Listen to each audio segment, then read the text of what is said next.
Introduction to Book 1. It has been a subject of ancient dispute whether or not the stars, as second causes, do so rule and influence man as to engraft in his nature certain passions, virtues, propensities, and so on, and this to take root in him at very critical moments of his being born into this vale of misery and wretchedness. Likewise, if their sight and configuration at this time to show forth his future passions and pursuits, and by their revolutions, transits, and directed aspects, they point out the particular accidents of the body, marriage, sickness, preferments, and such like, the which I have often revolved in my mind for many years past, having been at all times and all places a warm advocate of stellary divination or astrology. Therefore, in this place, it is highly necessary that we examine how far this influence extends to man, seeing that I fully admit that man is endowed with a free will, limited will, but independent in a way, which the stars are in no way can counteract. And as there is in man the power and apprehension of all divination and wonderful things, seeing that we have a complete system, we carry a heaven in ourselves from our beginning. For God, the soul and universal spirit of all things, have sealed in us the image of the Creator, and of all created beings we are the epitome. Therefore, we must be careful lest we confound and mix one thing with another. Nevertheless, man, as a pattern of the great world, sympathizes with it according to the stars, which are set for the times and seasons, and not as causes of this are that evil which may pervade kingdoms or private families, although they do in some measure pursue them. Yet they are in no wise the cause. Therefore I conceive in a wide different sense to what is generally understood, that stars rule men, but a wise man rules the stars, to which I answer that the stars do not rule men according to the vulgar and received opinion, as if stars, and of course I mean planets too, could stir up men to murders, seditions, broils, lusts, fornications, adulteries, drunkenness, murders, and so on, which the common astrologers hold forth as sound and true doctrine, because they say that Mars and Saturn being conjunct do this and much more, and many other configurations and afflictions of the two great infortunes, as they are termed, when the benevolent planets Jupiter and Venus happen to be detrimented or afflicted. Therefore, then they say men influenced by them are most surely excited to the commission of the vices before named. Yet a wise man may, by the liberty of his own free will, make those affections and inclinations void, and this they call to rule the stars. And remember the whole thing with the Mayans and Aztecs and some of those Mesoamerican cultures. They were supposed to have been taught by dark cat spirits that there were certain signs to look for, and these signs were signs for them to go and be violent. But regardless of your spiritual experience, you have a choice what to do about it, right? But let them know, according to the sense here understood, first, it is not in a wise man to resist evil inclinations, but of the grace of his soul. And we call none wise, but such as are endued with grace. For as I have said before, all natural wisdom from the hands of man is foolishness, in the sight of God, so which was not before understood to be a wise man fenced with grace. For why should he rule the stars, who has not any occasion to fear conquered inclinations? Therefore a natural wise man is subject to the slavery of sin, as others more ignorant than himself. Yet the stars do not incline him to sin. It is the greatest absurdity to suppose the stars, by a continual inclining of us to this or that misdeed, should be our tempters, which we eventually make them, if we admit they cause inclinations. But know that it is not from without, but from within, by sin, that evil inclinations arise.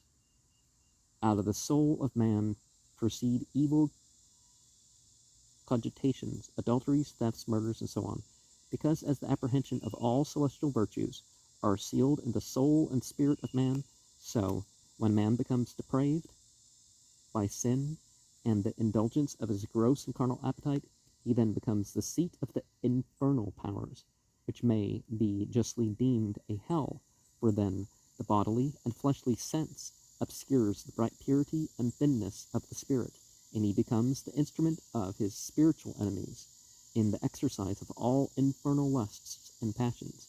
Therefore it is most necessary for ye to know that ye are to beware of granting or believing any effects from the influences of the stars more than they have naturally. Their natural magnetic effects or something.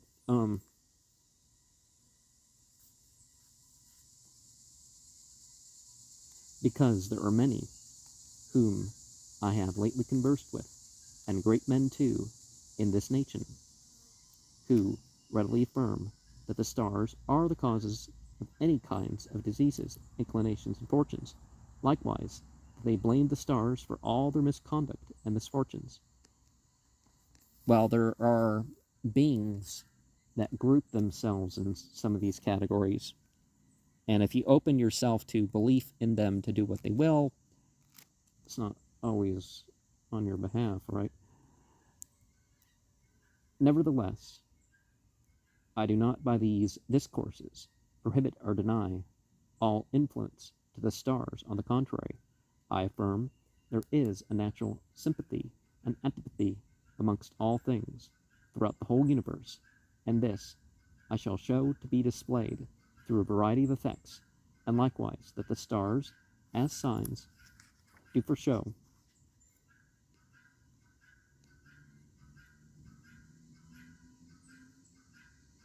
great mutations, revolutions, deaths of great men, governors of provinces, kings, and emperors, likewise the weather, tempests, earthquakes, and deluges, and so on, and this according to the law of providence. Well, a lot of these star charts people get wrong, and then they come up with symbolism for these things, but certainly the weather is affected by the moon, and the part of the solar year we're at, and all that. The lots of all men do stand in the hands of the Creator, for he is the end of the beginning of all things. He will remove crowns and scepters and displace the most cautious arrangements and counsels of man, who, when he thinks himself most secure, tumbles headlong from the seat of power and lies groveling in the dust, unless he learn the powers of his own soul, and, of course, God. But in parentheses, God, like he's like yourself is God. That's but of course in English we have, what do you mean by God? It's like you honestly don't know half the time. Therefore our astrologers in most of their speculations seek without a light, for they conceive everything may be known or read in the stars. If an odd silver spoon is but lost, the innocent stars are obliged to give an account of it. If an old maiden loses a favorite puppy, away she goes to an oracle of divination for information of the whelp. Oh, vile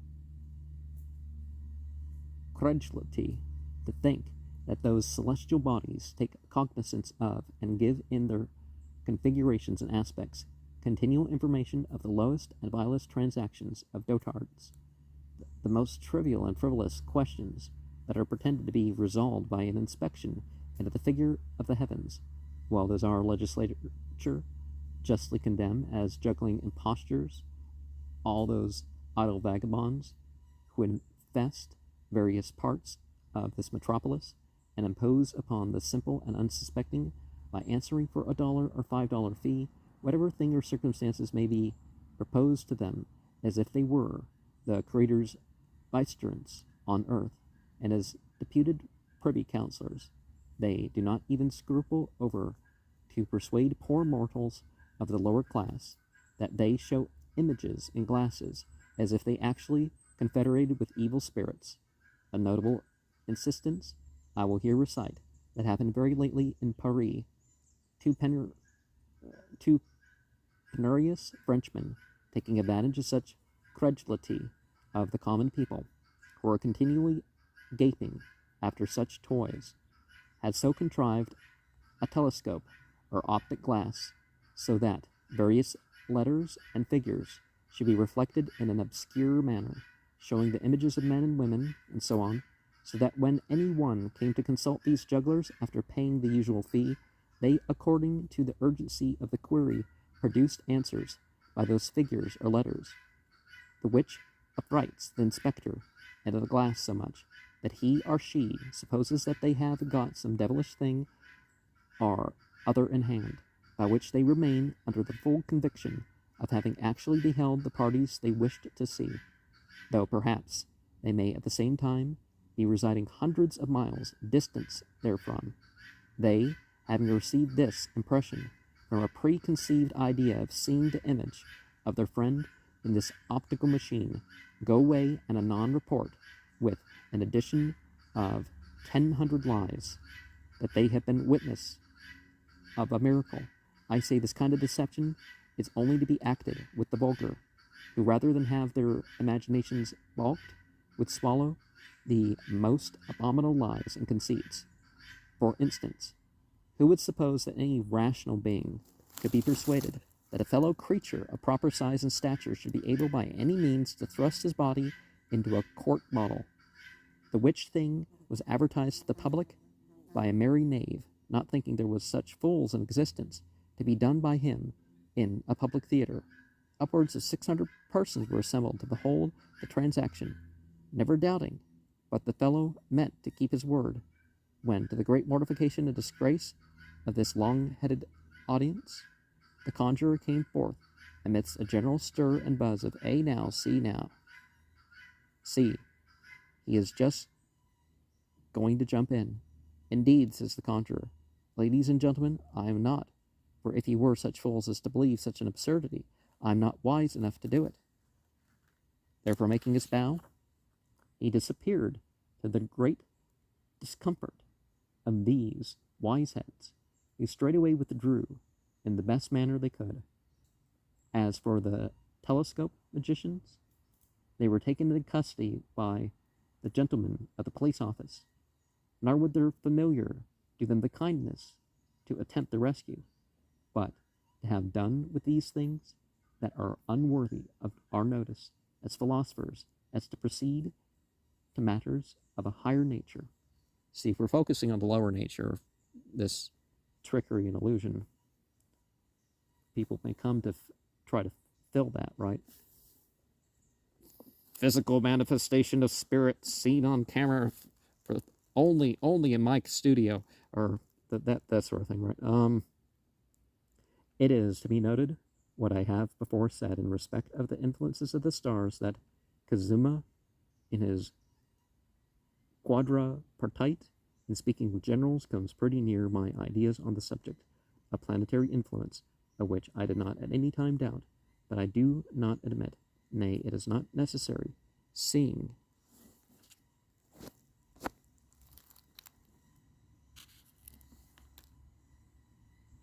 there is an astrology in nature. Astrology is just saying stuff about this with the stars and planets as a backdrop, right? That each action of our life are afflictions, fortunes, accidents, are deducible to the influential effects on the planets. They proceed from ourselves, but I admit that our thoughts, actions, cogitations sympathize with the stars upon the principle of general sympathy. Again, there is a much stronger sympathy between persons of like constitutions and temperament, for each mortal creature possesses a sun and a system within himself. Therefore, according to the universal sympathy, we are affected by the general influence, our universal spirit of the world, as the vital principle throughout the universe. Therefore, we are not to look into the configurations of the stars for the cause or incitement of man's bestial inclinations, for the roots have their specifical inclinations from the propagation of their principle by seed, not by the sign of the horoscope. Therefore, as man is oftentimes capable of the actions and excesses of brutes that cannot happen to a man naturally from any other source than the seminal being infused in his composition. For, seeing likewise that the soul is immortal, endued with free will which acts upon the body, the soul cannot be inclined by any configuration of the stars either to good or evil, but from its own immortal power of willingly being seduced by evil thoughts, that prompts to evil, but enlightened by wisdom, it springs to good. On either principle, according to its tendency, the soul feeds while in this frail body. But what further concerns the soul of man in this, and after this, we shall fully investigate. The natural magic of the soul, in which I have fully treated every point of inquiry that has been suggested to us by our own imagination and by scientific experiments, have proved its divine virtue, originally sealed therein by the author of its being. Sufficient is it to return to my subject relative to astrology, especially to know what part of it is necessary for our use, of which we will select that which is pure and to our purpose, for the understanding and effecting of various experiments in the course of our works, leaving the tedious calculations of nativities, the never-ceasing controversies and cavillations of its professors, the dissensions which arise from various modes of practice, all which we leave to the figure-casting plotter, telling him, by and by, that whatever he thinks he can pursue by inspecting the horoscope of a nativity, by long, tedious, and night-wearied studies and contemplations, I say whatever he could show representing personal or natural mutations, changes, accidents, and so on, all this I know by a much easier and readier method, and can more comprehensively, clearly, and intelligibly shew and point out to the very letter by our cabal, which we know to be true without deviation, juggling, fallacy, or collusion, or any kind of deceit or imposture whatsoever, which cabal or spiritual astrology we draw from the fountain of knowledge, in all simplicity, humility, and truth. And we boast not of ourselves, but of wisdom, who teaches us through its divine mercy, by the light of whose favor we see into things spiritual and divine, in the possession of which we are secure amidst the severest storms of hatred, malice, pride, envy, hypocrisy, levity, bonds, poverty, imprisonment, or any other outward circumstance. We should still be rich, want nothing, be fed with delicious meats, and enjoy plentifully all good things necessary for our support. All this we do not vainly boast of as figurative, ideal, or chimerical, but real, solid, and everlasting, in the which we exult and delight and praise occult knowledge forever and ever. Amen.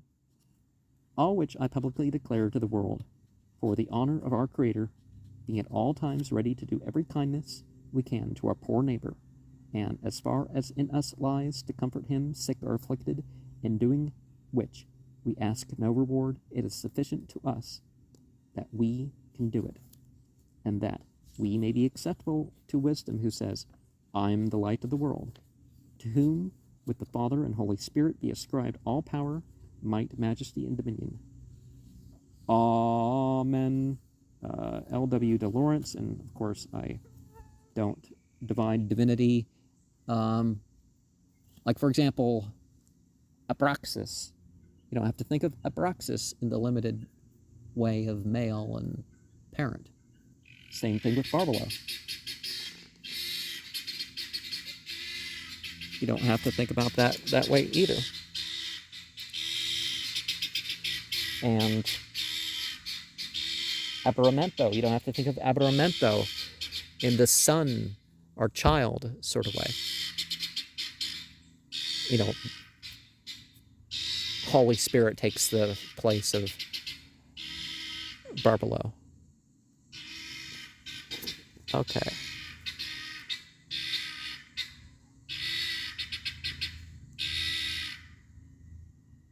I don't know what else is out here. I thought there was ducks or geese earlier, but...